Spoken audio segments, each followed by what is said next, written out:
Alors, on est sorti du moment de la séquence électorale et on entre maintenant dans la séquence judiciaire. Et c'est pour ça qu'il faut être extrêmement prudent, parce que même le décompte des États qui ont été donnés, octroyés à Joe Biden font actuellement l'objet d'un recours. Et ils font l'objet d'un recours sur 3 domaines.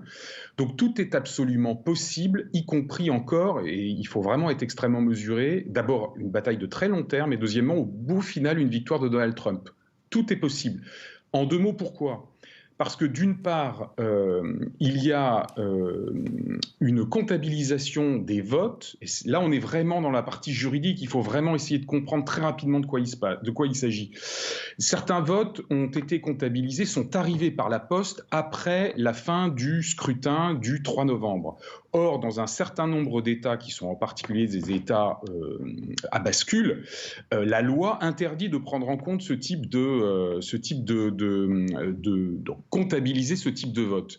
Deuxièmement, il y a des problèmes concernant, et c'est le deuxième point d'attaque pour l'instant, d'après ce que je lis des Républicains, c'est de dire qu'il n'y a pas d'accès véritablement transparent au dépouillement.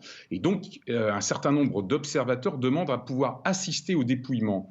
Et puis, troisièmement, il y a des lois locales, des lois qui décident, si vous voulez, de ce qui peut être comptabilisé du moment où on arrête de comptabiliser et de la manière dont on comptabilise. Donc sur ces 3 aspects-là, si vous voulez, on est pour l'instant, il faut être extrêmement prudent parce il faut bien comprendre qu'on en est au début de la procédure judiciaire. Et je termine en une phrase, Donald Trump a dit qu'il allait en appeler à la Cour suprême, dont on sait que la partie, les juges conservateurs sont majoritaires, donc tout peut se passer dans Sauf la que partie légale, et on sait que ce sauf pays que est la Cour extrêmement suprême, légaliste. elle a déjà été, appelée ces dernières semaines à justement se prononcer sur le processus électoral. Elle a préféré rester à distance. Le simple fait que Donald Trump crie à la faune et saisisse la Cour suprême, ça peut s'avérer suffisant, ça? Absolument pas. C'est pour ça, encore une fois, grosse prudence. Mais une chose est ce que la Cour suprême a dit concernant la nature des votes avant l'élection et la manière dont elle va réagir, alors que la question qui se pose maintenant, c'est en gros, quel bulletin de vote a-t-on le droit de compter en fonction de la loi de chaque État ? C'est ça qui est en jeu.